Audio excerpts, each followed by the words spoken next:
చరిత్రలో కొన్ని రహస్యాలు ఎప్పటికీ మాయమవ్వవు. సామ్రాజ్యాలు కూలినా, రాజ్యాలు మారినా, నాగరికతలు మట్టిలో కలిసిపోయినా, కొన్ని సంకేతాలు మాత్రం వేల సంవత్సరాల తర్వాత కూడా మానవ చరిత్రలో మళ్ళీ మళ్ళీ కనిపిస్తూనే ఉంటాయి. వేర్వేరు నాగరికతలు, వేర్వేరు భాషలు, వేర్వేరు దేవతలు.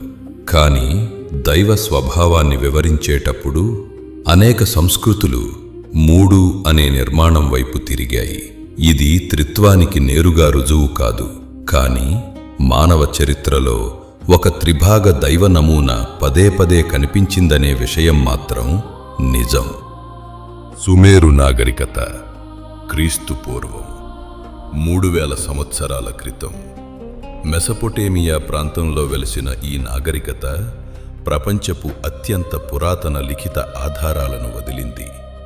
ఎనుమాలిష్ వంటి బాబిలోనియన్ గ్రంథాలు మరియు సుమేరియన్ దేవాలయ శాసనాల్లో అను, ఎన్లిల్, ఎంకి అనే 3 ప్రధాన దైవ అధికారుల గురించి ప్రస్తావించబడింది. అను ఆకాశాధిపతి, ఎన్లిల్ భూమి మరియు అధికారానికి ప్రతీక, ఎంకి జ్ఞానం మరియు జీవ ప్రవాహానికి సంబంధించినవాడు. ఇవి త్రిత్వం కాదు, కానీ 3 ప్రధాన వ్యక్తీకరణలు అనే భావన అక్కడ కనిపిస్తుంది. ఈజిప్టు నాగరికతలో ట్రయాడ్స్ అనే దైవ నిర్మాణాలు చాలా ప్రసిద్ధి.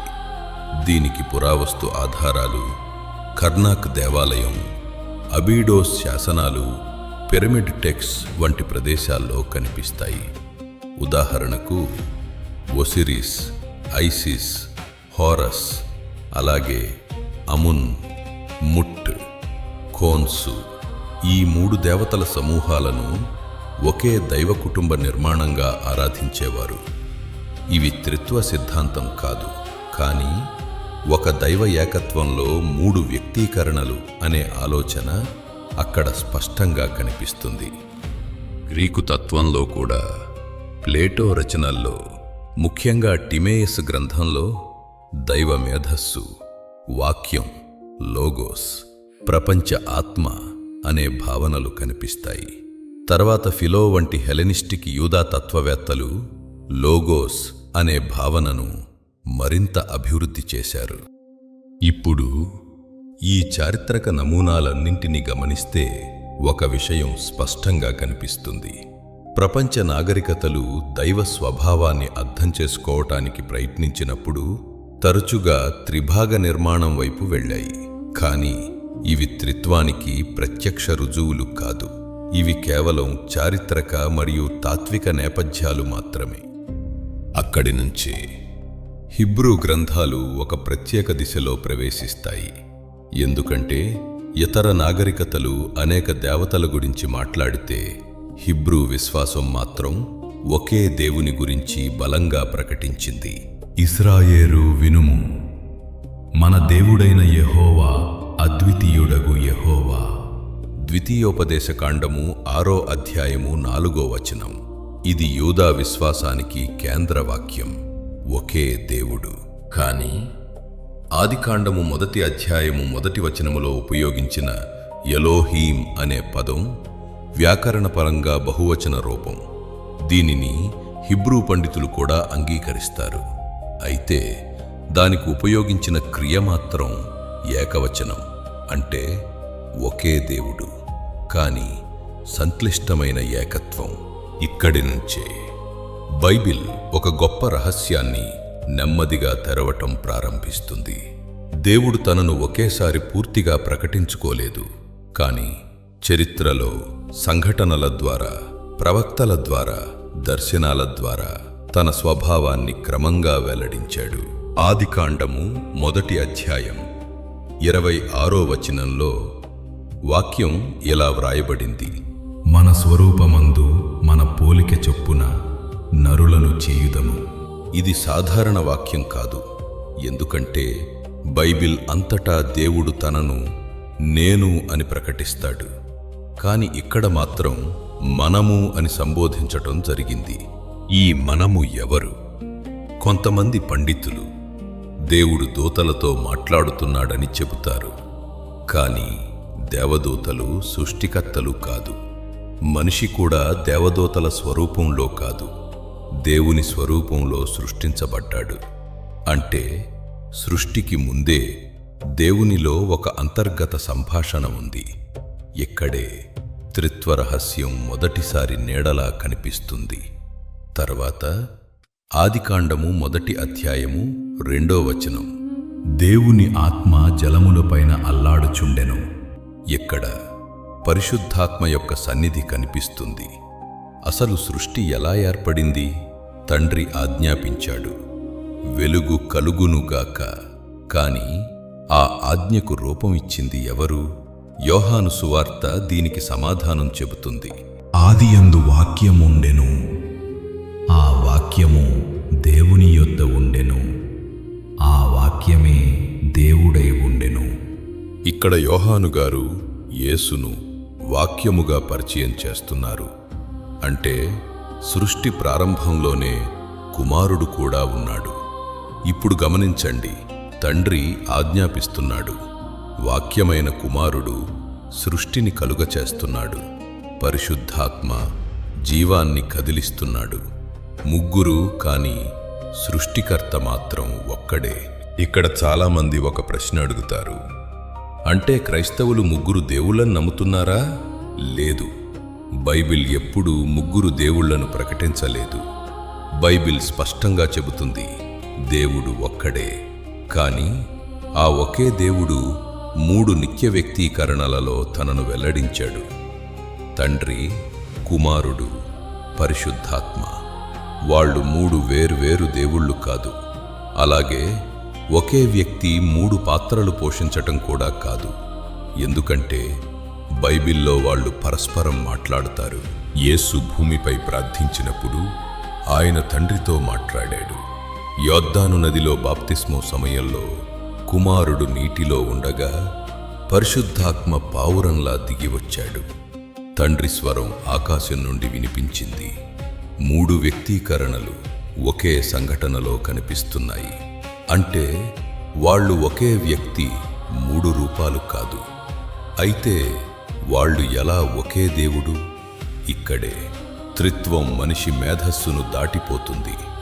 ఎందుకంటే దేవుడు మనిషిలా పరిమితమైన ఉనికి కాదు. తండ్రి దేవుడు, కుమారుడు దేవుడు, పరిశుద్ధాత్మ దేవుడు. కానీ ముగ్గురు దేవుళ్ళు కాదు, ఒకే దైవ స్వభావం, ఒకే మహిమ, ఒకే అధికారము, ఒకే నిత్యత్వం. తండ్రి మూలం, కుమారుడు దేవుని ప్రత్యక్ష రూపం. అందుకే యేసు, నన్ను చూచినవాడు తండ్రిని చూచెను అని చెప్పెను. పరిశుద్ధాత్మ దేవుని సజీవ సన్నిధి. ఆయన కేవలం శక్తి కాదు, ఆయన దేవుని ఉనికి, మనుషుల మధ్య పనిచేసే దైవ సన్నిధి. అందుకే త్రిత్వం ఒక సిద్ధాంతం మాత్రమే కాదు, అది దేవుడు నిజంగా ఎవరో తెలియచేసే ప్రకటన. తండ్రి, కుమారుడు, పరిశుద్ధాత్మ 3 నిత్య వ్యక్తీకరణలు, కానీ ఒకే అనంత దేవుడు. బైబిల్ను లోతుగా పరిశీలిస్తే త్రిత్వం ఒక్కసారిగా ప్రకటించబడిన సిద్ధాంతం కాదు. ఆది గ్రంథం నుంచి ప్రకటన గ్రంథం వరకు దాచబడిన ఒక నమూనా. ఉదాహరణకు దానియేలు 7వ అధ్యాయం. ఇక్కడ ఒక అద్భుత దర్శనం కనిపిస్తుంది. ప్రాచీన దినములు గలవాడు సింహాసనంపై కూర్చున్నాడు. తర్వాత మనుష్య కుమారుని పోలినవాడు మేఘాలపై వచ్చాడు. అతనికి అధికారము, మహిమ, రాజ్యము ఇవ్వబడింది. ఇప్పుడు గమనించండి, ఇద్దరూ దైవిక లక్షణాలతో కనిపిస్తున్నారు. ఒకరు సింహాసనంపై ఉన్నాడు, మరొకరు ఆకాశ మేఘాలపై వస్తున్నాడు. యూదా సంప్రదాయంలో మేఘాలపై రావటం అనేది కేవలం దేవునికి సంబంధించిన లక్షణం. కానీ ఇక్కడ మనుష్య కుమారుడు కూడా అదే మహిమలో కనిపిస్తున్నాడు. అందుకే యేసు తనను మనుష్య కుమారుడు అని పిలిచినప్పుడు యూదా మతాధికారులు వెంటనే స్పందించారు. ఎందుకంటే ఆయన దానియేలు దర్శనంలోని దైవిక వ్యక్తిని తనకు అన్వయించుకున్నాడు. ఇంకా లోతైన ఉదాహరణ యెషయా 48:16. ప్రభువైన యెహోవా నన్ను ఆయన ఆత్మతో కూడా పంపెను. ఇప్పుడు గమనించండి, ఇక్కడ ముగ్గురు కనిపిస్తున్నారు. యెహోవా, పంపబడినవాడు, ఆయన ఆత్మ. ఇది సాధారణ ప్రవచన భాష కాదు. ఎందుకంటే పంపబడిన వ్యక్తి కొన్ని వచనాల ముందే ఇలా చెబుతున్నాడు: నేనే మొదటివాడను, నేనే చివరివాడను. ఇది దేవుని లక్షణం. అంటే యెషయా గ్రంథంలోనే దైవిక బహుళ వ్యక్తీకరణ కనిపించటం ప్రారంభమవుతుంది. ఇంకా ఆశ్చర్యకరమైన విషయం, యూదా పండితులను కూడా శతాబ్దాలుగా ఆలోచింపచేసింది యెహోవా దూత గురించి. పాత నిబంధనలో యెహోవా దూత అనేకసార్లు ప్రత్యక్షమవుతాడు, కాని ఆయన సాధారణ దూతలా ప్రవర్తించడు. ఉదాహరణకు నిర్గమకాండము 3వ అధ్యాయములో మోషే మండుతున్న పొదను చూస్తాడు. మొదట వాక్యం ఇలా చెబుతుంది: యెహోవా దూత అగ్నిజ్వాలలో ప్రత్యక్షమాయెను. కాని కొన్ని క్షణాల తరువాత ఆ పొదలో నుంచి మాట్లాడుతున్నవాడు నేనే అబ్రహాము దేవుడను అని చెబుతాడు. ఇప్పుడు ప్రశ్న, దూత మాట్లాడుతున్నాడా లేక దేవుడా? ఇక్కడే పాత నిబంధనలో ఒక గొప్ప రహస్యం దాగి ఉంది. యెహోవా దూత దేవుని నుండి వేరుగా కనిపిస్తాడు, కాని దేవునిలా మాట్లాడుతాడు. దేవుని అధికారాన్ని కలిగి ఉంటాడు. దేవుని ఆరాధనను స్వీకరిస్తాడు. అందుకే చాలామంది క్రైస్తవ పండితులు ఇది ప్రీ ఇంకార్నేట్ క్రైస్ట్ అని భావిస్తారు. అంటే యేసు మానవ శరీరంలో జన్మించకముందే పాత నిబంధనలో ప్రత్యక్షమయ్యాడని. ఆది గ్రంథం నుంచి ప్రకటన గ్రంథం వరకు ఒకే రహస్యం నెమ్మదిగా వెలుగులోకి వస్తుంది. దేవుడు ఒక్కడే, కాని ఆయనలో నిత్య సంబంధం ఉంది. తండ్రి, కుమారుడు, పరిశుద్ధాత్మ. 3 దేవుళ్ళు కాదు, ఒకే అనంత దైవ స్వభావం. 3 నిత్య వ్యక్తీకరణలు. కాబట్టి త్రిత్వం మనిషి సృష్టించిన సిద్ధాంతం కాదు, అది బైబిల్ అంతటా దాచబడిన దైవ ప్రకటన. ఆది గ్రంథంలో ఒక నీడలా ప్రారంభమైన ఈ రహస్యం ప్రవక్తల దర్శనాల్లో కదిలింది, అగ్ని పొదలో మాట్లాడింది, సింహాసన దర్శనాల్లో కనిపించింది, మేఘాలపై నడిచింది, శిలువపై పాపం యొక్క భారాన్ని మోసింది, సమాధి ముందు మరణాన్ని సవాలు చేసింది. తండ్రి సంకల్పిస్తే సృష్టి ప్రారంభమవుతుంది. కుమారుడు మాట్లాడితే చీకటి వెనక్కి తగ్గుతుంది. పరిశుద్ధాత్మ కదిలితే మృతమైనది జీవిస్తుంది. అందుకే త్రిత్వం కేవలం పరలోక సిద్ధాంతం కాదు, అది విశ్వాన్ని నిలబెట్టే నిత్య సత్యం. నక్షత్రాలు కాలిపోవచ్చు, భూమి కూలిపోవచ్చు, సామ్రాజ్యాలు మట్టిలో కలిసిపోవచ్చు, కానీ సృష్టికి ముందు నుంచి ఉన్న నిత్యత్వపు సత్యం ఎప్పటికీ మారదు. 3 వ్యక్తీకరణలు, కానీ ఒకే మహిమ, ఒకే సింహాసనం, ఒకే నిత్యత్వం. ఇదే దేవదూతలు ఆశ్చర్యంతో చూసిన మహిమ. తండ్రి, కుమారుడు, పరిశుద్ధాత్మ, ఒకే దేవుడు. నిన్న, నేడు, నిరంతరం ఏకరీతిగా ఉన్నవాడు.